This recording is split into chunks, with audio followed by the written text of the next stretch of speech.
big pot of gumbo here. See, it takes all this to make a good Creole gumbo. Leah Chase is usually cooking when patrons gather in the Crimson dining room of her restaurant. Ham, chicken.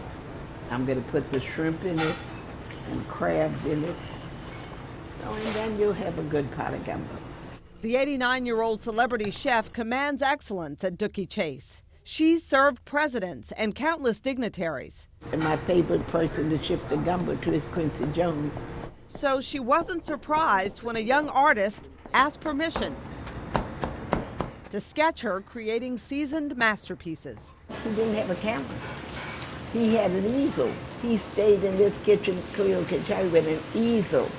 Leah Chase's artistry in the kitchen is now immortalized in oil. A homegrown artist has paid tribute to her at an exhibition here at the New Orleans Museum of Art. And so it really shows the behind-the-scenes effort that goes into putting a beautiful meal on the table for her guests. The gallery looks familiar. And this is actually the same color that Leah has used in her restaurant.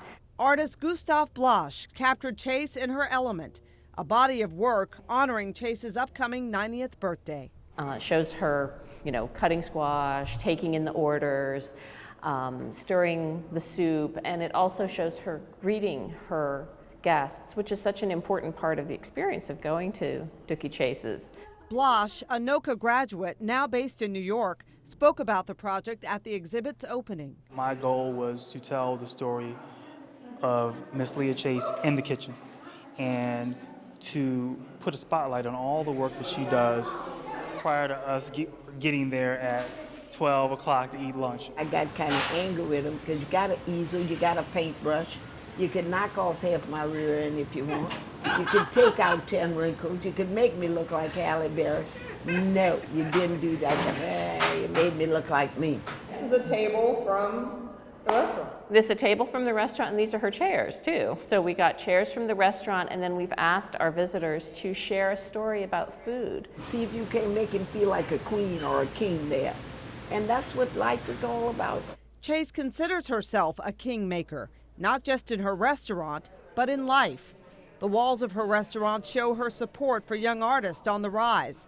Now she's using the exhibit to keep giving back. She asked that this time a purchase fund be established in her honor, particularly for us to acquire works by young and emerging African-American artists. Donations poured in from those who love her to the tune of $100,000. She's contributed in just every aspect of life here in the city, and so we just couldn't think of a better way to pay tribute to her than with this exhibition. Chase's favorite painting, Cutting Squash, will have a permanent home in the National Gallery at the Smithsonian. Here I am chopping squash in the Smithsonian. That is so funny. But her work to make New Orleans a more delicious and better place is no laughing matter. She remembers Blache sketching this portrait called The End of the Day. That is the end of the day. I'm so whipped up and tired. I say, man, you can paint whatever you want to paint. I'm going to sit here and just look stupid.